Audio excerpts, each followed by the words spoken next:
Alright, here we are for chapter 14, properties of light. And the first thing we kind of like to talk about, just some general things about light. As it travels through, we said that the speed of light, we talk about the speed of light as if it were always the same, and it is very fast. But when it goes through different mediums, just like sound waves and other things we've talked about, it goes at different speeds through different mediums. If they're transparent and allow it to travel through it, they will slow down when they hit that. And we talked about how it just bends the light. So for example, if white light comes to a prism, the bottom part of a wave, let's just say it was going like this bottom part would hit the light first. It slows down, and since it slows down, that causes the wave to turn. So that by the time it's coming over here, now it has turned a little bit. Alright? Now, each wavelength of light will also bend slightly. Now most of the time it only goes through one surface, a little bit at an angle, and goes through the other side. And sometimes there are things where you see color and around the edges seem a little fuzzy, or like they have a little halo of a different color around them.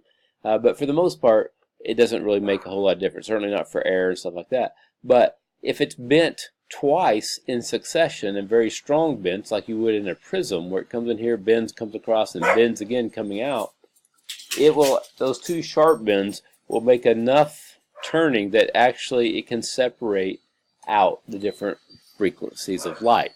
Okay, and so when it comes out the other side, you get a spectrum, and you would have red here, and you would have orange and yellow, green, blue, indigo, and violet. So you'd have all the different colors of the spectrum lined up here, and you actually see, as we think of as a spectrum or a rainbow, when you see those colors coming through, because they're being bent so sharply going through the prism that it actually separates the colors out, because since there are slightly different frequencies, they bend at slightly different rates, at different speeds. And remember, it's going faster or slower is what makes lights bend, and so they would bend different amounts. Okay, generally speaking, the higher the frequency, so blue, indigo, violet, where that end of the spectrum, is going to bend more, and yellow, orange, and red, as you go up toward that end of the spectrum, is going to bend less. Okay, and so basically when they do it, because prisms bend it very sharply, and they do it twice in a row, it actually separates the colors to where you can see the separate colors. Okay, and the separation of light into the different colors, but according to their frequency, is called dispersion. So dispersion would be the fancy name for what a rainbow would be. Now, a rainbow would be kind of the same sort of thing. All right. Whoops, excuse me. Let me pull this down. All right. In the sky, you have raindrops in the clouds, or possibly as falling rain. You have these water drops. Okay, as the sunlight comes in, all right, it's going to bend when it hits this curved surface right here. That is going to cause the light rays to bend. This bottom part's going to hit the surface first, bend first, and the separate frequencies of color are going to bend. The violet would bend more, and then when it hits the back end, some of it would go on out, but some of it would reflect off the back, and it would bend again, and as well again when it comes out the front. Okay, and so in this case you would have violet light, and it would be basically at a 42-degree angle from where 40-degree angle, sorry, from where it originally came in, whereas red would bend less, and it would bend less here, so it would actually end up on the bottom. Okay, and it would be lower than that at a 42-degree angle from where it came in.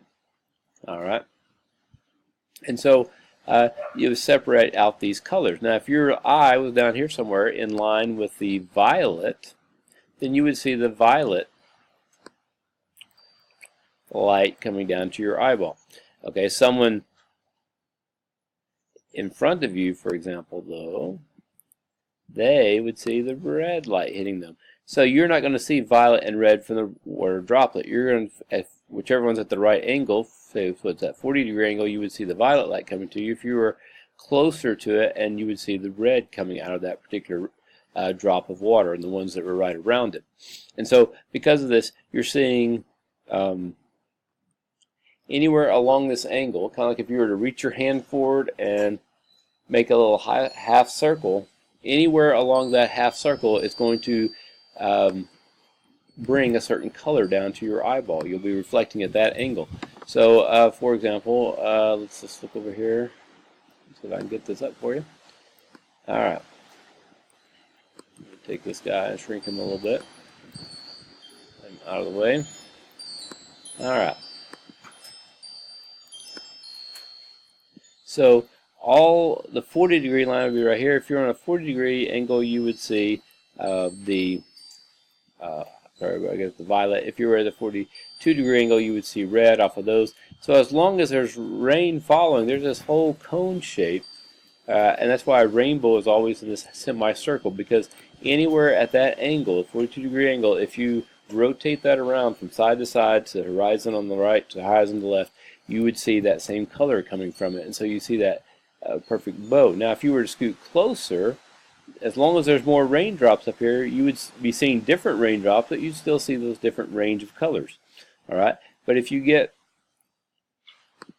as you move closer, say like right here, now at that 42 angle, there's no longer any clouds or water droplets up here to reflect it, and so you say, oh, the rainbow disappeared. It's not necessarily that the rainbow disappeared, it's just that you're too close and you're no longer at the right angle to see these lights that are being reflected at these different angles out of the clouds. But this also explains why you can never reach the end of the rainbow and find the pot of gold or whatever's supposed to be buried there, because it has to be a certain distance away so that you can have this right angle into the clouds or water droplets that are falling and see those colors. All right. And so a lot of times you have a rainstorm and it moves through, but if there aren't any clouds at the right distance with sunlight hitting them at the right angle that they can hit there and reflect and come back to you, then you're not going to see them. So it has to be a certain set of conditions. The sun has to be shining, which of course a lot of times it's just cloudy all over, so that's automatically ruled out. The sun has to be brightly shining. It has to be coming in at a certain angle so it'll hit these light things and reflect down to you at a certain angle. All right. If it were at too high an angle, then these things might not reflect back down to you. Okay, and so that wouldn't work. So it has to be at a certain angle. The clouds has to be, rain has to be falling at a certain distance with the sun at your back, and all those things have to be true in order for you to see the rainbow. All right. Once you get too close and now at that angle there are no raindrops up here to reflect the light back to you, then you wouldn't see that anymore.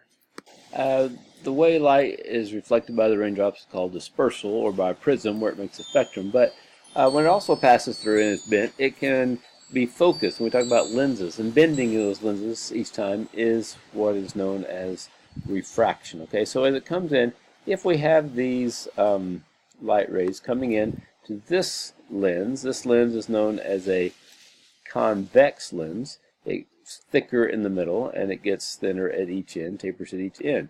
All right, as it comes in, as this wave comes in, the bottom part is going to hit the glass first. It's going to go slower, and that's going to tilt the ray slightly. Okay, and when it comes out to the other end, this end, top end in this case, is going to hit the air faster, and that's going to speed it up.